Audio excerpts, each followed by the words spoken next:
One, two, three, the lawn feed.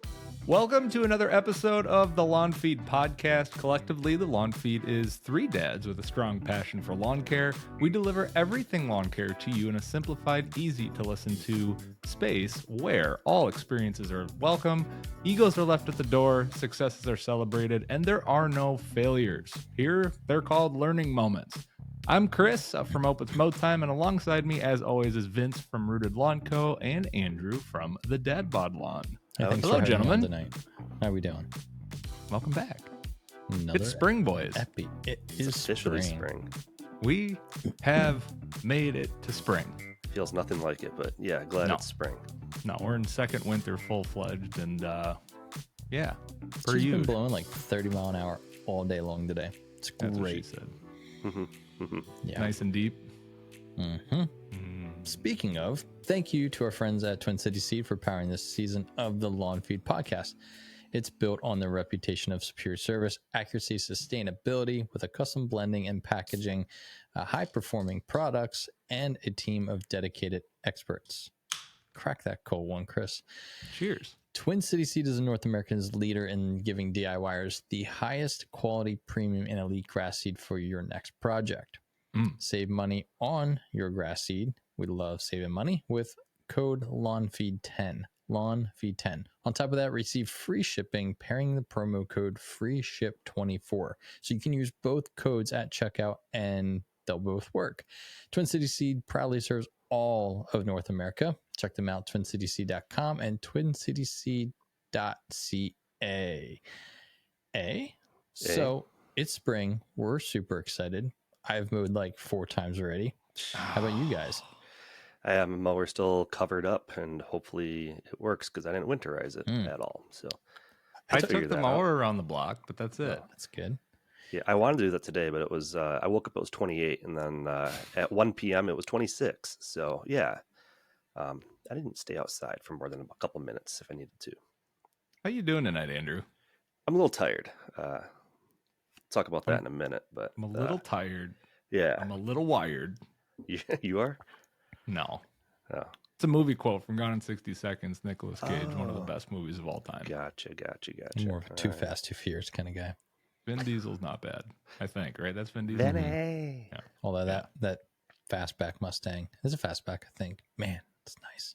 I saw a post today. This is super random. That he was like picked. That he would be like picked to like be an F1 driver or something like that. Oh, wow. Think about seeing him in an F1 car. Oh, that's a tight squeeze. Tell him, Eh? tell him as a national treasure at the finish line. He'll win. Yeah, seriously. Yeah, well, then maybe he would win. Maybe he would lose. Who knows? And speaking of those two things, we've got some stuff to talk about. So let's fire this right up. A lawn feed tradition where we tap into who we are at heart. Dads! This is Dad's Wins and Losses, where we tap into our inner dad bod father figures and highlight some of the Working on recent it. wins we've experienced as parents, and of course, vent about the embarrassing losses we take each and every day as dads. There it is. Every time. There it is. Andrew, you texted us coming back hot off of a trip, saying I got wins and losses on lock tonight. Yeah. So let's hear it. Yeah. So, everybody except for you two, I just got back from a 5-night Florida vacation with my family. 2 kids, 6 and 3, and my wife, and we stayed in an Airbnb with my younger sister and her husband, who don't have any kids at the moment. And my parents are down there for the entire month of March, so that's why we went down there and visited them. And overall, it's a great vacation. And the win is my kids were absolutely amazing. And I was actually just talking with my wife today because they've kind of been a bit of a nightmare today. And I'm like, why did they not do this a single time down in Florida? And I think the common denominator was there was other people in the house, my sister and brother-in-law. And so, they didn't fight with each other. They listened pretty darn well. But so that's my win, is that they were actually really good on the airplane. It was their second time ever in a plane. That went great. They listened very well. They were troopers, especially my son, who's used to napping. He didn't really get naps in down there. Our last night that we were there, we went out to dinner and it was like 7 o'clock, and he's normally in bed at like 7:38. and he's like laying in the booth, putting his head on my lap, and but he was a trooper. He was like smiling and laughing still. Like he wasn't like the crabby tired. It was Hilarious. good. Yeah, so that was the win. My loss is that my son needs to work on his bathroom etiquette. As you can probably imagine, going through airports and traveling, we did a lot of public restrooms in the past week. And so as dad, I always take my son with me, and he uses the urinals a lot, but sometimes he has to go number 2, or you have to go in the airport bathroom and change your clothes. So we go in the bathroom stall, and I always make him go to the bathroom first so he doesn't pee himself, because, most of the time we're going because of him. And so I let him go, and I'm like, all right, just stand right there. Daddy's going to go now. Don't touch anything, because I don't want you touching anything, because everything's disgusting, right? And of course, him being him, he always walks up to the bathroom stall door, and like he's going to open the thing while I'm going to the bathroom. Or that's not even that bad. Whatever, you're already in the bathroom. But we did a couple of those family restrooms where the door just opens right to like the airport terminal. And those are pretty big, and the door is usually like 10 feet away from where the toilet is. So I let him go to the bathroom, and then I'm going, and I'm like, don't touch anything. Like, don't go by the door. Stay right here. And he just kind of like looks at me, and he kind of just like creeps, and he gets over to the door. And we were in Tampa, and he was unlocking the door. I'm still midstream, and there's a Starbucks right outside. Tons of people. It's a crazy airport. And I swear I was going to be exposed at some point. So still working on that. That's kind of my loss, is that his bathroom etiquette needs some work. But At least you weren't taking a deuce. Right. I wouldn't dare do that with him. I do that solo. I don't partner up. No buddy system for deuces. So, but it was a good trip. We had a lot of fun. Really sad to be back. 80 degrees and beach days every day, and happy kids, not a care in the world, no stressors, just hanging out with family. So overall, it's a big win. So That's great. Yeah. You guys have a good time? Yeah. Like, it's super sad we're back, and our Airbnb was absolutely awesome. We were like the 3rd people ever to stay in it, and so it was like a discounted rate because they're new. This is a new place. They just like renovated it, and had its own pool. It was a really cool layout. Like I said, pretty freshly renovated, so everything was really clean and new. So great location too. So, Who are the hosts? Yeah. I don't know. My sister booked it. I can get you that information offline. Barb. Probably. We have friends that just did something like that, so sounds like their place. But anyway, in Venice, Florida. Yeah, Venice, Florida has to be it. That's them. Yeah. Yeah, we'll talk Big later. Venice guy. Yeah. Big Venice the Menace guy. Man alive. Well, that's Yeah. sweet. Welcome back. Glad to have you back. And I'm sure there was just a ton of R&R too. I'm exhausted. A few more sodas than I wanted, but that's a 5-day vacation crammed into, get her done.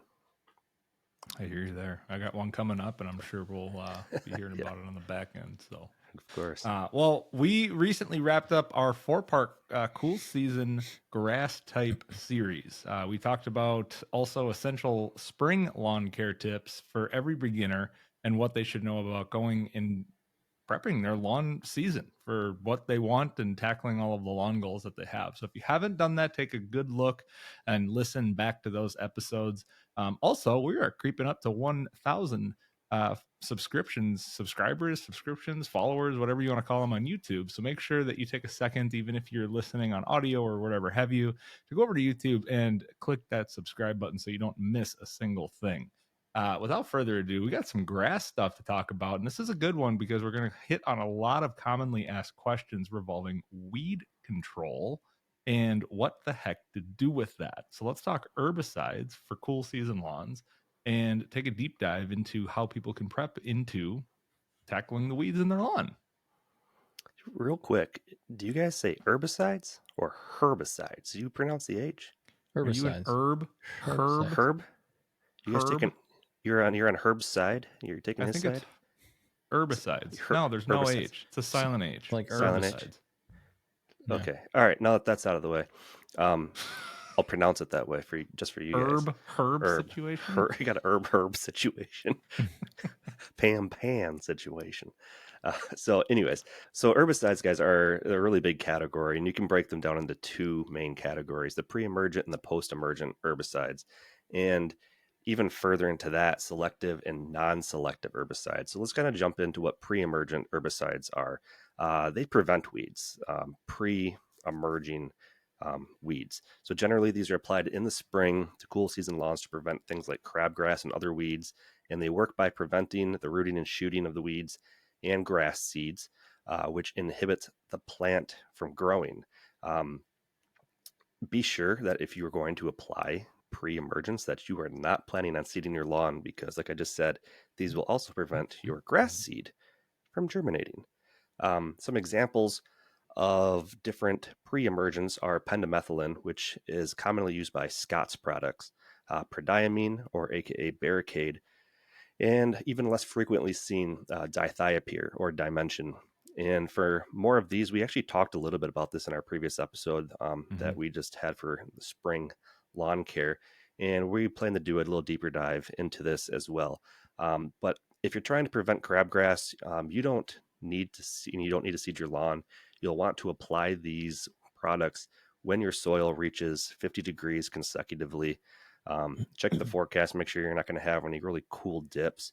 Make sure the temperatures are going to stay consistent, but you're looking for ground temperature consistently in the 50s, because once it hits 55, those weeds will start to germinate, and so will your grass seed. Yeah, more to come on pre-emergence. Let's talk more about the post-emergence and break them down into selective and non-selective. Yeah, so say you already have some weeds that are popping up, you're going to want a post-emergent herbicide. They're going to kill weeds that have already germinated, they're already growing, and there's a couple different, there's two different categories for these. It's selective and non-selective. So your selective herbicides means they are going to target specific weeds. It's very selective. So if it's on the label, it says it's going to kill clover, it's going to do it. If it says it's going to be safe on grass, it's not going to kill the grass if applied correctly. There are many types of different herbicides, so we're going to talk about a few of those most common ones and what they're going to treat shortly. Also note, there's more information on these herbicides, so any instructions on how to actually apply them, make sure you're reading the label. Always read the label and do as the label says. So those are selective. Let's get into a little bit of non-selective herbicides. Chris? Non-selective herbicides, the fun ones. This basically means that it's non-selective and it's going to kill absolutely everything in sight. For the most part, it's going to blow your whole thing up. So if anything, grass, weed, anything comes in contact with its chemical, it will kill it. Big example here is Roundup or glyphosate, and it will kill both the weeds. Definitely kill the weed, but it will also kill your lawn. Some non-selective herbicides will work better than others, so know what you're trying to kill and ensure the herbicide is the best tool for the job. So when is it a good time to use a non-selective herbicide that will just kill everything? You're going to want to so if you want to kill off your entire lawn for, let's say, like a full renovation, this would be a product that you would seek out. If you have a stone area or any area that you need to wipe out any weeds and grass, landscape beds or something like that will be basically a non-turf area, non-plant area. Spot spraying areas for flower beds, or in the lawn, knowing that it might kill some grass around it too, but you have a troubled spot that you're just trying to get rid of. That would be a good example of when to use a non-selective herbicide. A helpful tip with this, and I've seen a lot of people do this who have done like renovations or things like that, but they have like a blue dye or some sort of dye that you can put into this, that you can put in with your like the concentrate inside of your mix, so you can see the coverage that you have made, so you know exactly where to go, because it obviously comes out clear. So that's super helpful. But yeah, be careful with that. There's a lot of things that are labeled trickfully labeled, for lack of a better term, just made up a word.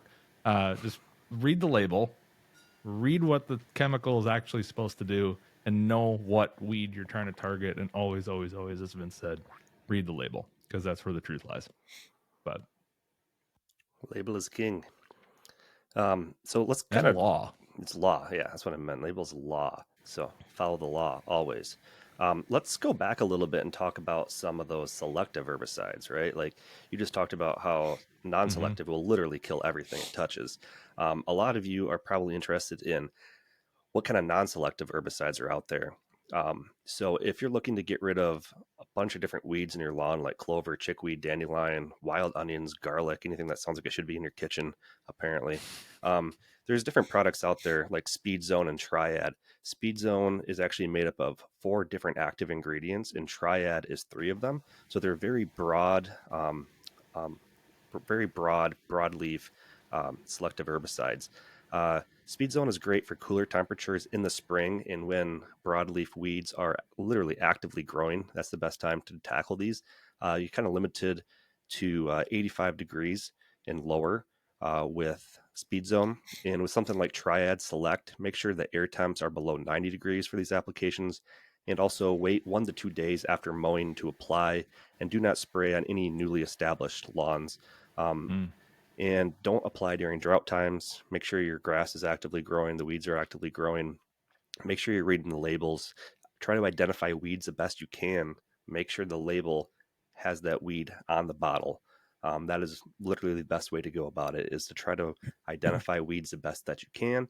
And if you're really unsure what that weed is, something like a Speed Zone that has 4 different active ingredients in it probably will tackle it, but no promises. Shoot us a DM. See if we can do it. Or if you have an iPhone, take a picture of it, and in the settings, it'll actually have there's a little photo app that can tell you what the weed is too, which is pretty helpful. Right. There's also extensions locally that will help you out for an actual conversation, either face to face or on the phone too. So all good resources. But yeah, you got people out there that can help for sure. Yeah, it's always best to know what you're trying to tackle. Yeah. And if you have crabgrass in your lawn, quinclorac is an excellent herbicide to get rid of it. It is highly recommended that when you're using quinclorac, you use an adjuvant or a sticker. This helps the herbicide work to its full potential. You can use something like methylated seed oil, which will help penetrate the waxy coating on the weed itself, like crabgrass. If you ever see it in the morning dew, you'll see some droplets on it. It'll help penetrate that waxy coating and allow the herbicide to get in there and knock it out. If you're shopping some big box stores and you don't want to go just a solid concentrate of quinclorac, Spectracide sells some of the quinclorac, and also BioAdvance products will have them out. Also look at the label, because I think some have like 2,4-D, which is what's in Triad and Speed Zone. So it's a combo. So you're going to knock that out for sure. Drive Accelerate is a great option. Again, make sure you're running that MSO with it. You can go into Do My Own, and they have it there. It's not the most cheap. It's not the cheapest, but it's going to last you a while, and you can knock your stuff out. You can do a lot of spot treatments too with this. But like many herbicides, whenever you are applying, make sure you're paying attention to the weather, high humidity days, high temp days, make sure the soil's not too dry, and you're going to have the best luck with spraying herbicides. Hey, Chris, isn't that a really big hockey college? Oh, that's Quinnipiac or whatever. Yeah, never mind. That's my bad. You can straight up go yourself. Sorry, too soon. Did they do something? Hasn't even been a year yet. Oh, that was last year, wasn't it? Oh, my Oh bad. yeah, that was just last year. I was there. I forgot who they played. Sorry about that. Let's move on to mesotrione. Dagger. If anybody's wondering, that's who Minnesota lost to in the Final Four of the college hockey playoffs last year. So not only in the college hockey playoffs, it was in the title game in overtime within 12 seconds. Yes. So yeah, it's as close as you can get to a natty title. But thanks for the reminder. Sorry. Let's talk about one more awesome product called mesotrione. Some people call it mesotrione or mesotrione. Just many different ways. Mesotrione. We've done that rap before on this podcast.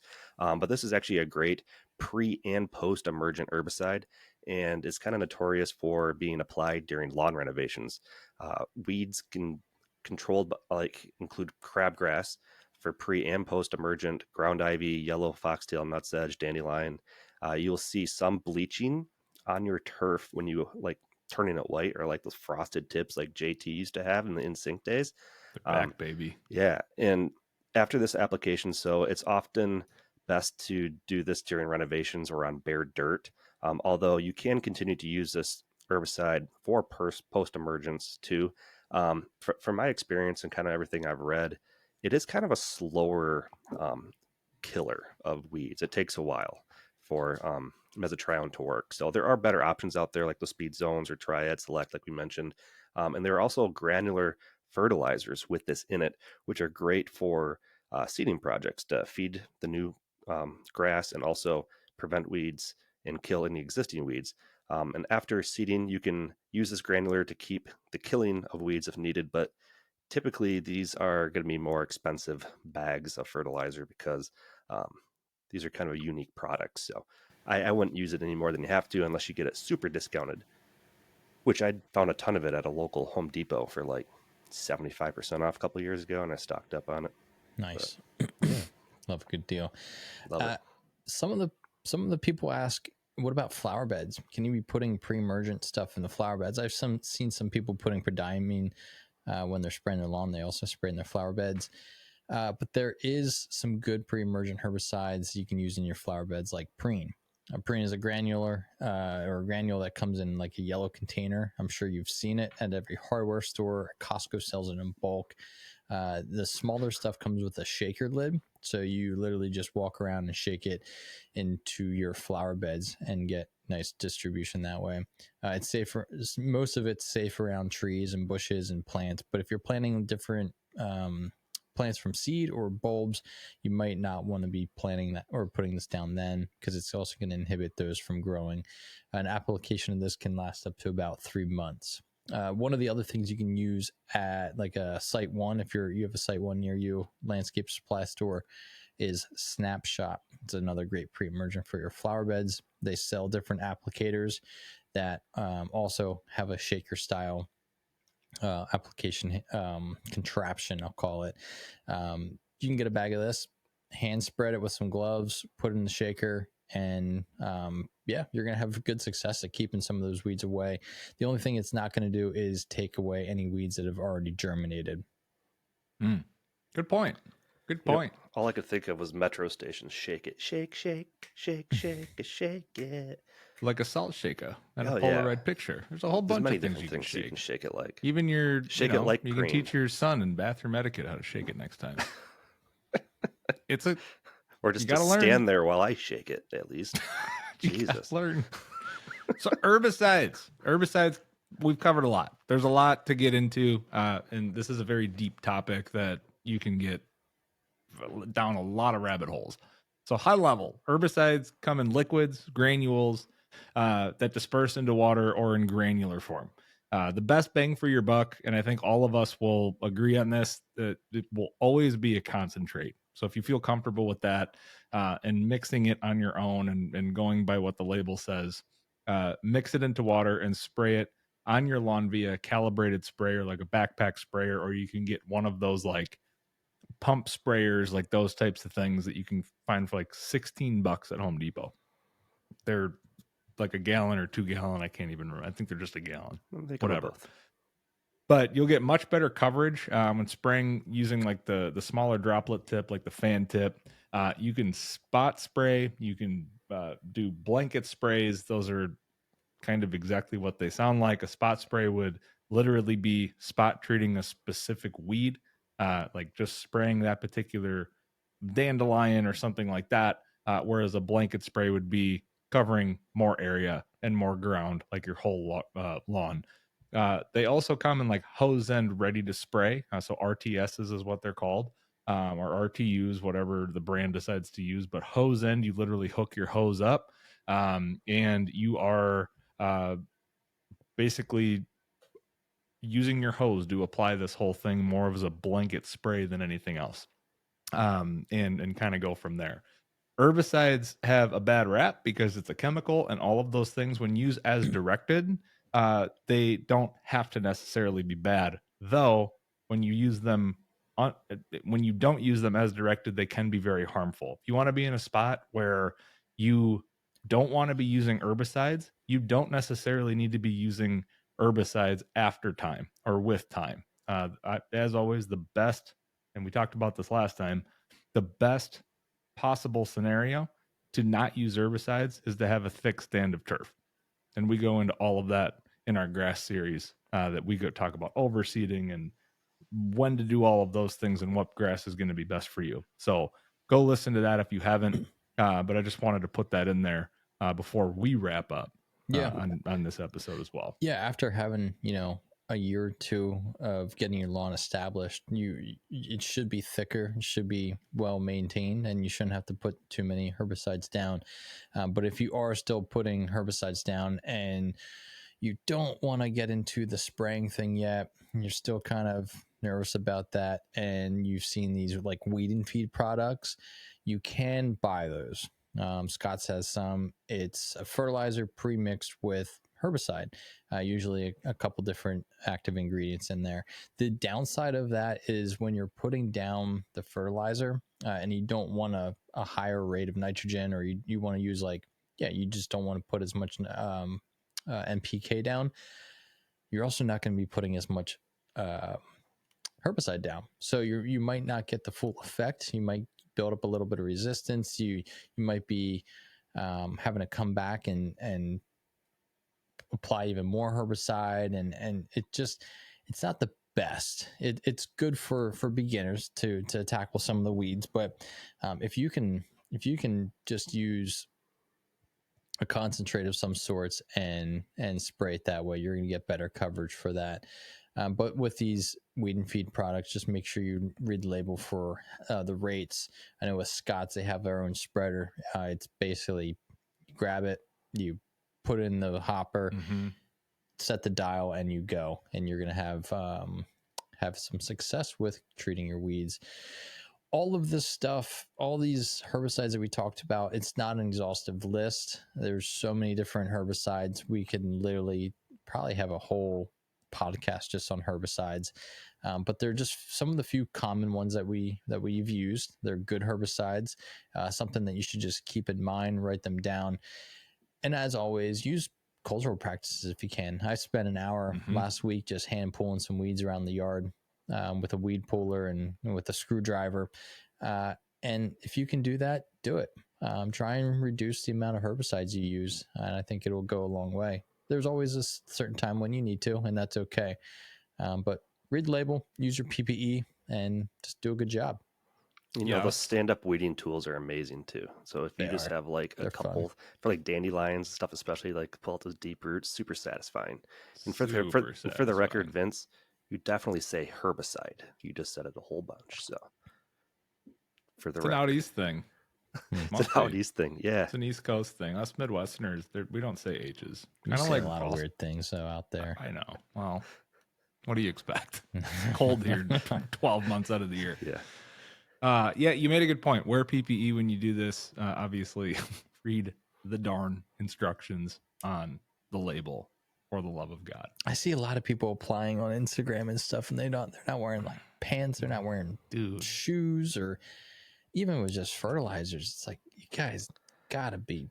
Yeah. The label can look as pretty as it wants to, but it's still a chemical. Just wear your PPE. Do it. Yeah. Do it. Do it. Do it. Do it. You won't. Do it. On behalf of the entire Lawn Feed crew, we need to wrap up. On behalf of the entire Lawn Feed crew, thank you for joining us for another fantastic episode in which we will go more in depth on this for sure in future episodes. But it's time for all of you to elevate your lawn apparel by grabbing a new Mow Time, Big Grass Guy, or even a brand new series of Rooted Lawn Co. t-shirts at thelawnfeed.com, and you can get 15% off by using Brad15 on your entire order. Lawn Dad, Big Grass Guy, all of the things. So go check that out, lawnfeed.com, Brad15, Silly Brad. Stay safe out there. Good luck with this week's venture of parenthood, and as always, we will catch you on the next one. Bye-bye. See ya.